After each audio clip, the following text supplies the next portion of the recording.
अच्छा दिखाई पूरा है स्क्रीन? ठीक है, चल देखते हैं मैं। अरे बंद कर ले यार, टर्च चल रहा है। क्या होता है एग्जाम में लगा टर्च कोई तरह खत्म किस चीज़ का? अच्छा, तो चैप्टर नंबर 9 जो था उसमें सॉलिड के बारे में मैकेनिक्स प्रॉपर्टी थी सॉलिड की। अब यहाँ पे चलेगा फ्लूइड। फ्लूइड में वो सब्सटेंस होता है जो कि फ्लो करने की टेंडेंसी होती है, जो फ्लो कर सकता है, बह सकता है। कौन है वो? वाटर है, एयर है, ऑयल है, ये सब चीज़ें हो गई। ठीक है, इन्हें फ्लूइड कहते हैं। फ्लूइड में आपका एयर और लिक्विड दोनों आता है। समझ में आया? दूसरा, तो फ्लूइड मैकेनिक्स में स्टार्ट करने से पहले जो सबसे पहला टॉपिक जो पढ़ोगे वो है आपका प्रेशर। प्रेशर, ठीक है। प्रियंका, प्रेशर क्या होता है? इसमें भी तो फोर्स अपॉन एरिया ही है, स्ट्रेस में भी फोर्स अपॉन एरिया था, तो दोनों में डिफरेंस क्या है फिर? और उसमें पैरेलल और परपेंडिकुलर दोनों हो सकता है। ठीक है, याद कीजिए जब मैंने बताया था जब स्ट्रेस लिखवा होता कि प्रेशर के फॉर्मूले में भी फोर्स अपॉन एरिया आता है, यहाँ भी फोर्स अपॉन एरिया है स्ट्रेस वाले में। तो फ़र्क क्या है? फ़र्क ये है कि प्रेशर में जो फोर्स होता है उसे अलग भाषा में थ्रस्ट बोलते हैं, थ्रस्ट। और थ्रस्ट हमेशा सरफेस के नॉर्मल लगता है। ठीक है, तो जो प्रेशर होता है ना वो एक्चुअल में थ्रस्ट अपॉन एरिया होता है, यानी pressure is equal to force upon area. ठीक है, यहाँ पे जो थ्रस्ट है ना उसी को एफ से लिख रहे हैं, और जो थ्रस्ट होता है वो हमेशा सरफेस के, ये सरफेस मान लीजिए अगर आपका, तो सरफेस के बिल्कुल परपेंडिकुलर लगाया जाता है। सरफेस के परपेंडिकुलर होगा। Thrust acts perpendicular to surface, perpendicular normal, बात एक ही है। ठीक है, प्रेशर की SI unit of pressure is pascal. Pascal होता है ऐसा यूनिट। ठीक, अब देखते हैं कि प्रेशर के बहुत सारे यूनिट और भी हैं। तो स्टैंडर्ड इंटरनेशनल स्टैंडर्ड हो गया ना, तो इसके अलावा बहुत सारे यूनिट चलते हैं। केमिस्ट्री में भी यूज़ किया होगा, बार, 1 बार, 1 ATM प्रेशर, ये सब चीज़ें। ठीक है, तो कुछ यूनिट प्रेशर की हैं, ज़रा उसे भी ध्यान में देख लेते हैं। पहला है हमारा 1 mm of Hg। 1 mm of Hg समझते हो क्या मतलब? एक ट्यूब लीजिए और उस ट्यूब में मरकरी 1 मिलीमीटर चढ़ जाता है, अगर 1 मिलीमीटर चढ़ जाता है तो उसी को 1 टॉर बोलते हैं। टॉर मतलब टॉरिसेली, ये साइंटिस्ट हैं, टॉरिसेली, टॉर साइंटिस्ट है, उसी का सरनेम टॉरिसेली से टॉर लिया गया है। ठीक है, तो 1 टॉर 1 mm ऑफ Hg होता है। अब पास्कल को लेके आते हैं, देखो कैसे। कहीं पर 1 एटमॉस्फेरिक प्रेशर कहीं लिखा हुआ है 1 ATM, तो जो 1 ATM होता है ना वो आपका 1.0135 इंटू 10⁵ पास्कल होता है, पास्कल। ठीक, 1 एटमॉस्फेरिक प्रेशर इज इतना पास्कल। ठीक है, 1 बार, तूने रिकॉर्ड नहीं किया था, ऐसा लगता सब सत्यानाश कर दिया। 1 bar is equal to 10⁵ pascal होता है। ध्यान रखेंगे ये सबसे ज़्यादा यूज होने वाला है आगे। 1 बार 10⁵ पास्कल होता है, यानी कि आप यहाँ पर लिख सकते हो 1 एटमॉस्फेरिक प्रेशर जो होता है ना आपका वो 1.0135 बार होता है। BR स्मॉल जैसे मर्जी लिख लो, बार होता है। नॉर्मली 1 ATM को 1 बार ही लिख के छोड़ देते हैं क्योंकि ये बहुत छोटी वैल्यू है ना, इसको हम नेगलेक्ट कर देते हैं, लेकिन फिर भी ध्यान रखने का ही होता है। ठीक है, चलिए ये समझ में आया। ये कुछ यूनिट्स हैं जो कि हम आगे यूज़ करेंगे।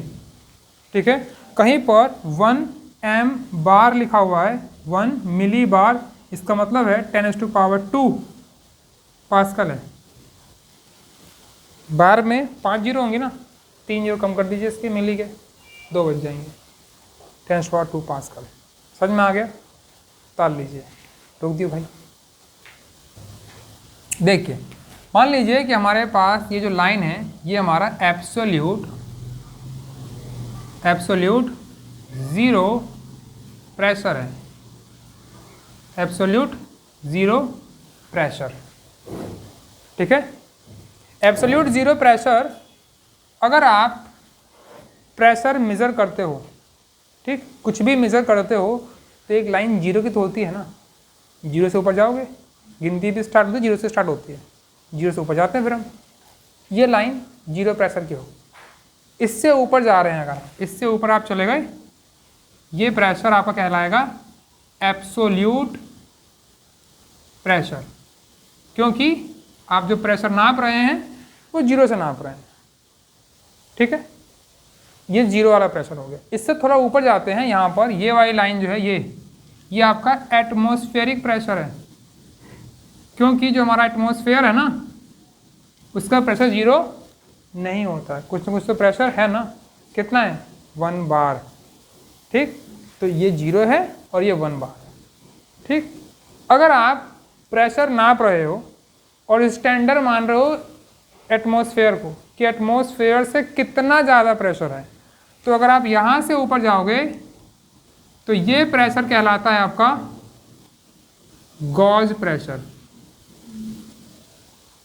गॉज प्रेशर समझ में आया कि एटमॉस्फेयर से कितना ज़्यादा प्रेशर है, तो एटमॉस्फेयर जो हो गया वो आपका डेटम लाइन होगा, वो नीचे वाली लाइन हो जाएगी। यहाँ से आप देख रहे हो कितना ऊपर जा रहा है। ठीक है, इसको बोलते हैं गॉज प्रेशर। एटमॉस्फेयर से कितना नीचे जा रहे हैं आप, इसको बोलते हैं वैक्यूम प्रेशर। वैक्यूम क्लीनर देखा ना आपने, वैक्यूम क्लीनर काम कैसे करता है, वैक्यूम क्लीनर वैक्यूम क्रिएट कर लेता है अपने अंदर, प्रेशर एटमॉस्फेयर से कम कर लेता है।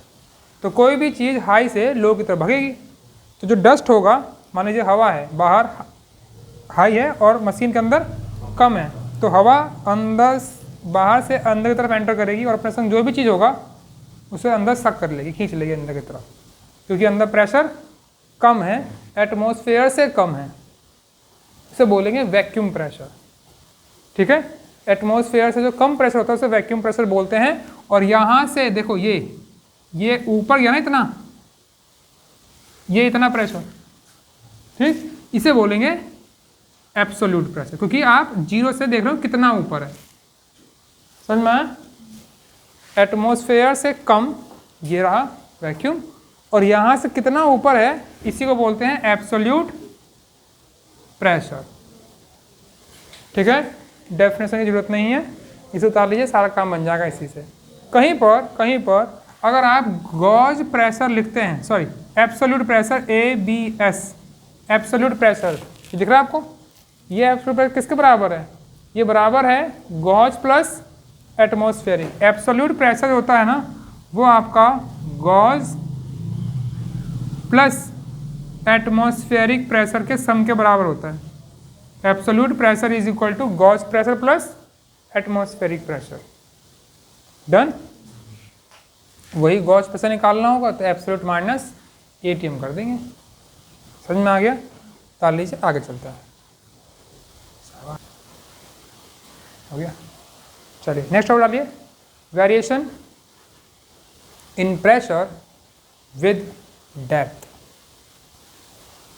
Variation in pressure with depth, rough कर दें से, वेरिएशन इन प्रेशर विद, हाँ, विद डेप्थ।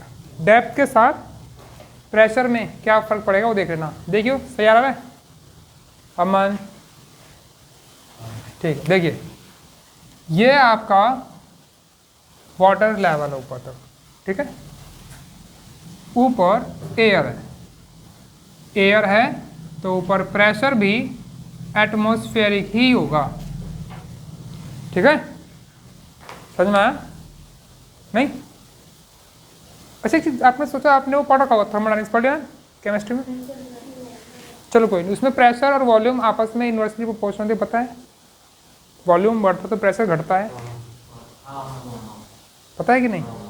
नहीं, चलो मैं बता दिया आपको कि वॉल्यूम बढ़ता है तो प्रेशर घटता है। कभी मयूर जग में देखा होगा आपने कि मयूर जग बिल्कुल ऊपर गले तक भर दो, उसके ढक्कन लगा दीजिए, पानी चलाइए, कुछ देर पानी आएगा, कुछ भी वो बंद हो जाता है। तुम्हें को दिखाई शायद मैंने। मयूजग को पूरा ऊपर तक भर लेना, ढक्कन लगा देना और ऑन करना, टैप में से पानी थोड़ी देर आएगा फिर बंद हो जाएगा। क्यों, ऐसा क्यों होता है? हाँ, क्योंकि अगर आप एक मयूर जग में पानी भर लेते हो ना, तो यहाँ पे, हाँ भैया कोई बात नहीं, दिखेगा। अब आ रही साफ करना है। तो यहाँ से आ गई,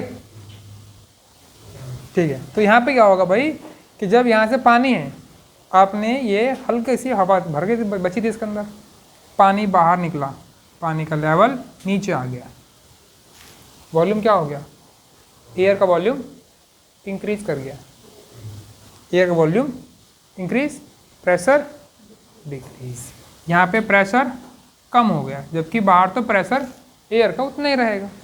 यहाँ पे प्रेशर ज़्यादा है, यहाँ प्रेशर कम है, तो पानी कम से ज़्यादा की तरफ नहीं जा सकता, समझ में? इसलिए पानी ऐसे निकलना बंद हो जाता है। तो क्या करना, जो ऊपर मयूर जगह ढक्कन होगा ना, ढक्कन तो उसका हल्का सा खोल देना, पूरा नहीं खोलना, सिर्फ हल्का सा खोलना है, हवा इसके अंदर एंटर कर जाएगी, इसका प्रेशर भी बराबर हो जाएगा, पानी निकलना चालू हो जाएगा। करना करते मयूर जगह है ना, घर में करिएगा आराम से। लेकिन मिल्टन का मयूर जगह होता है ना, मिल्टन, उसमें जल्दी ऐसा नहीं होता, क्योंकि वो डिज़ाइन ऐसा करते हैं कुछ ना कुछ हवा बची रह जाती है उसके अंदर, पूरा नहीं भर पाता वो। फिर भी अगर आपका कुछ है अगर ऐसा, तो वो हो सकता है, पॉसिबल है, ट्राई कीजिएगा। हाँ कोई बात नहीं, ट्राई कीजिएगा, फिजिक्स वहाँ भी काम करती है। हाँ तो भी नहीं आता ऐसे, चोर करवा देंगे। बात है ना, छेद करेगा कौन यार, गीला हो यार, एक्सपेरिमेंट कराने में जगह। चलते हैं भाई आगे। ऊपर एयर है, ये वाटर लेवल हो गया, और नीचे आप यहाँ से नीचे जा रहे हैं, कितना, ये नीचे जा रहे हैं। अब हो क्या रहा है कि भाई यहाँ पर ये यहाँ से आप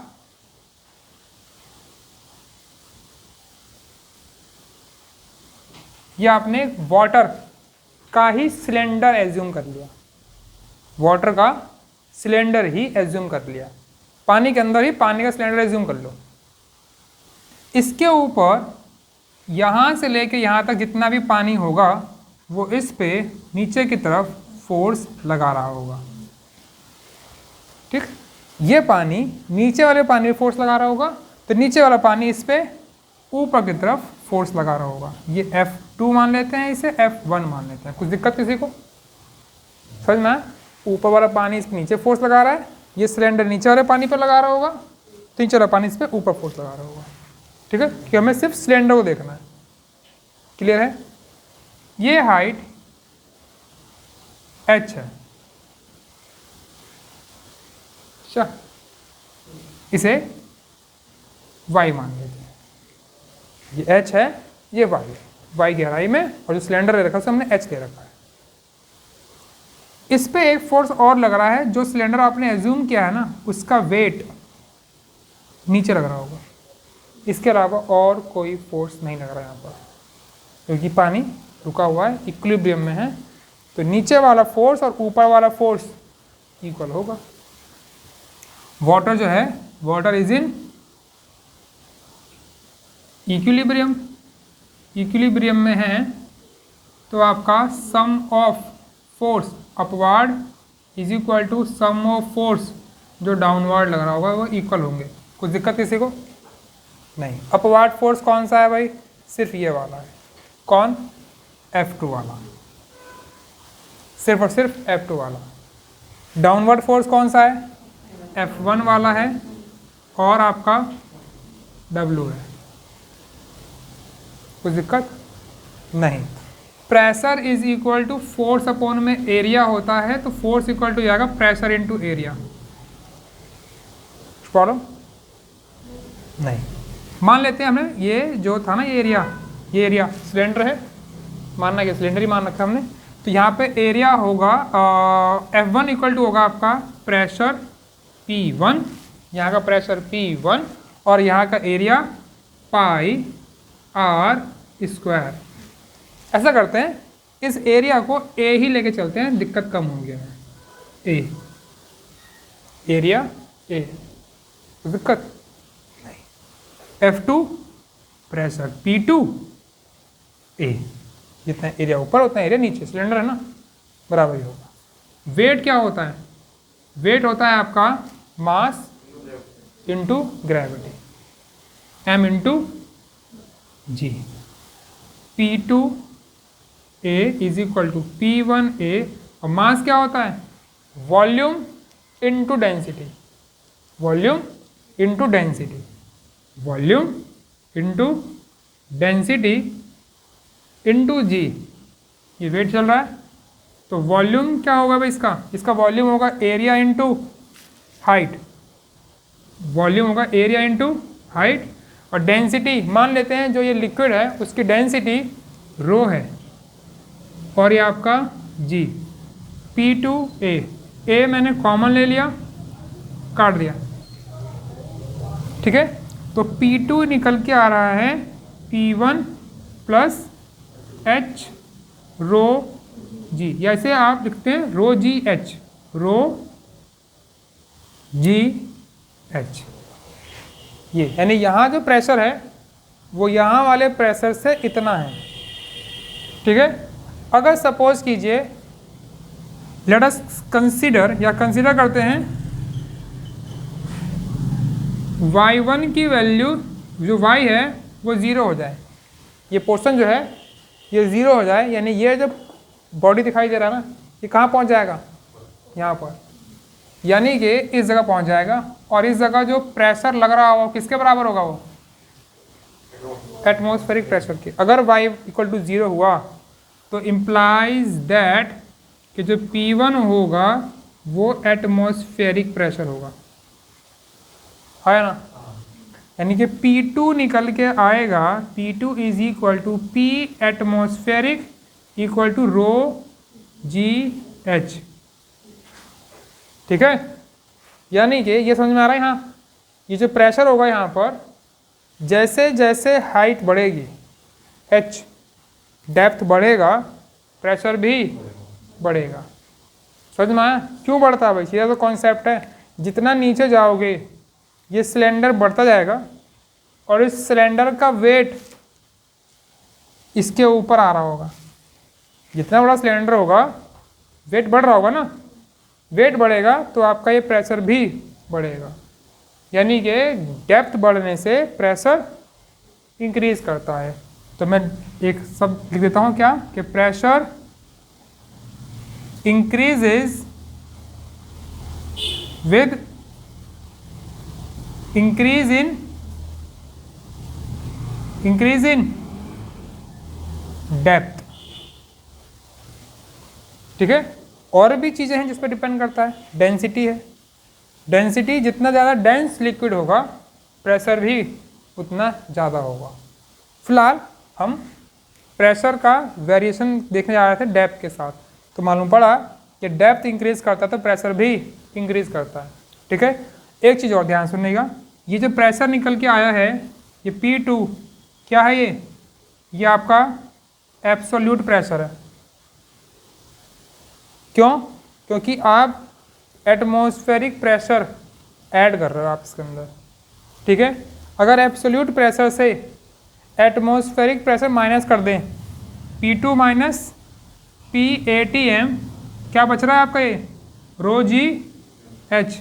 और ये प्रेशर जो बच गया ना आपका, ये प्रेशर, इसी को बोलते हैं हम लोग गॉज प्रेशर। जब आपको गॉज प्रेशर निकालना होगा तो आपको रो जी एच लिख के काम करना पड़ेगा, और अगर एब्सोल्यूट प्रेशर निकालना होगा तो उस गॉज प्रेशर में एटमॉस्फेरिक प्रेशर और ऐड कर देना। समझ में आएगी नहीं आया? ये P2 निकल के आया था ना, ये P2 निकल के आया था, ये एटमॉस्फेरिक प्रेशर है, ये एटमॉस्फेरिक प्रेशर है। डन।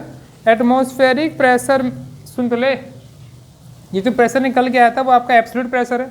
एब्सोल्यूट प्रेशर में से अगर आप एटमॉस्फेरिक प्रेशर माइनस कर लोगे, ठीक है, तो रो जी एच बचेगा, और एब्सोल्यूट माइनस एटमॉस्फेरिक प्रेशर ही गॉस प्रेशर होता है। समझ में आ गया? कर लीजिए इसे।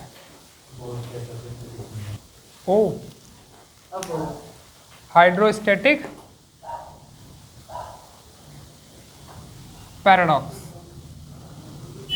देखो भाई क्या होता है इसमें कि 3 कंटेनर लिए हमने, एक ये रहा, एक ये है,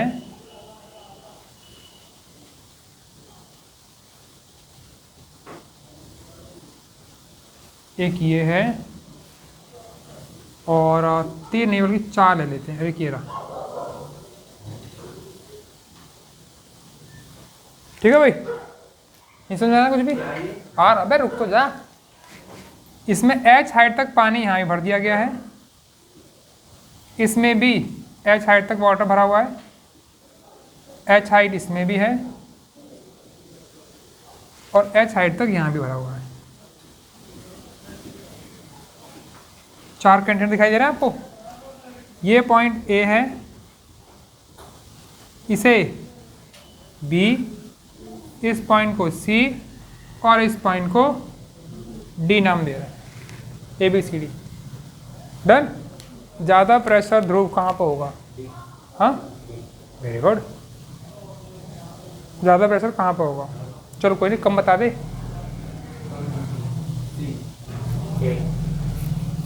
हाँ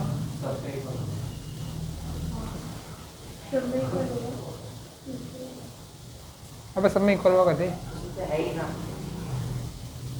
तेरे में ही नहीं है बस। चलो कोई बात। ये हाइट h जो है, बस सुन तो ले, हाइट h जो है वो हर एक लिक्विड का है। जो फॉर्मूला ड्राइव हुआ था गॉस प्रेशर का ρgh, उसमें इस बात पे डिपेंड ही नहीं कर रहा कि जो शेप है कंटेनर का वो कैसा है। वो सिर्फ और सिर्फ 2 चीज़ों पर डिपेंड करता है, डेंसिटी क्या है और हाइट क्या है। डेंसिटी भी सब बराबर ही है, सेमी लिक्विड है, और हाइट भी सबका इक्वल चल रहा है। तो प्रेशर A पर, प्रेशर B पर, C पर और D पर एक समान होगा। डन। इसे बोलते हैं हाइड्रोस्टैटिक पैराडॉक्स। हाइड्रो मतलब वाटर, स्टैटिक मतलब रुका हुआ, और पैराडॉक्स मतलब देखने के तरीके से जो आपको शेप दिखाई दे रहा है उसका वेरिएशन की बात चल रही है। पैराडॉक्स मतलब, और चारों ही पॉइंट पे आपका प्रेशर सेम है। ठीक है, अगर पानी रुका हुआ है, सेम हाइट पर है, शेप कंटेनर का कैसा भी हो मैटर नहीं करता, अगर हाइट बराबर है तो प्रेशर भी सेम ही रहेगा। ठीक है, उतार लीजिए इसे, आगे चलते हैं। चले चले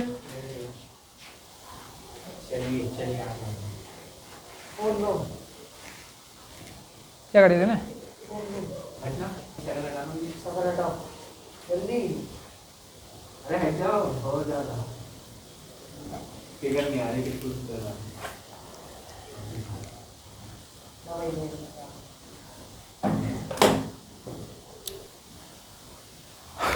सब करते भाई से 10.2 एग्जाम्पल पे आओ। क्वेश्चन पढ़िए। क्वेश्चन क्या है प्रियंका?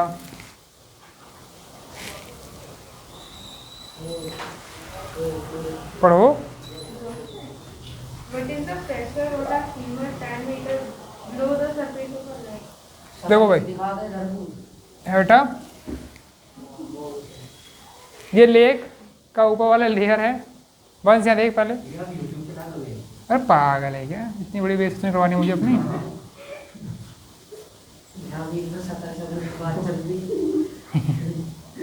ये स्विमर है, ये एक स्विमर है,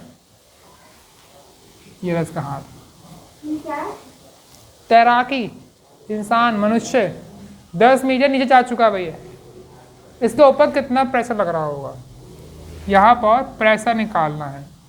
स्विमर है? हाँ, तो P2 इज इक्वल टू, यहाँ का pressure P2 is equal to होगा pressure P1 plus ρgh plus ρgh। Pressure पूछा है स्विमर पर कितना होगा। एक तो पानी का प्रेशर होगा, जिसे हम गॉज प्रेशर रोजीएच लिख रहे हैं, और उसके ऊपर हवा भी है जो कि एटमॉस्फेरिक प्रेशर है PATM। डन। PATM होता है आपका 1.013 10⁵ पास्कल। डन। पानी है, पानी का डेंसिटी आपको पता होना चाहिए कितना होता है। हाँ, ये तो एटमॉस्फेरिक प्रेशर है भाई, नॉर्मली इसे इतना ही मानते हैं। कितना? 1000 बेटा, डेंसिटी ऑफ वाटर। हाँ, डेंसिटी ऑफ वाटर ये तो फिक्स्ड है, 1000 kg/m³। जी की वैल्यू 10। डन। और हाइट कितना नीचे गया है वो? 10। इसे राउंड ऑफ कर लेता हूँ, है इसे मान लेते हैं 1, चलो कोई नहीं, 1.013 10⁵ पास्कल। और यहाँ कितना आ रहा भाई? 10⁵ पास्कल। कितना? 5 है भाई, तो चाह ऊपर मल्टीप्लाई में है, और मल्टीप्लाई में क्या चल रहा है? 1 + 1 2 × 10⁵ पास्कल बोल लीजिए, या फिर 2 एटमॉस्फेरिक प्रेशर बोल लीजिए, 2 ATM।